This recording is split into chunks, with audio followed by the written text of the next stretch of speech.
Yung ngayon ay magpaksiw. Nilagay ko ng sili, tapos may binabad akong kamyas. Nilagyan ko na siya ng bawang at luya at ayan. Yung tubig na yan, yun yung binagbabaran ko ng kamyas. Ayan guys, ang ating sapsap na papaksiwin. Ayan. Ngayon, ituin ko na guys. Yan ay pakukuloyin muna natin. Kasi ito, malambot naman na isda to. So, pag ito isabay mo, kailangan pakuloyin mo na lang muna yan. Hindi na siya kailangan ng suka kasi nga kamyas, binabad ko siya ng tubig na may asin. Yan. Kumbaga maglagay ka na lang ng konting asin tapos bitchin. Lagyan ko na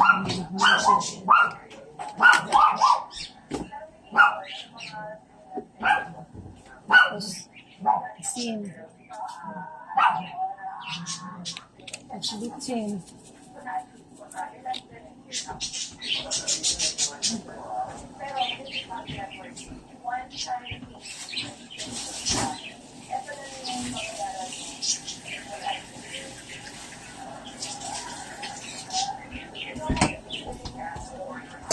Iluruan muna natin siya bago natin ilunod ang isda. Pangulaw na. Ito.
Asin.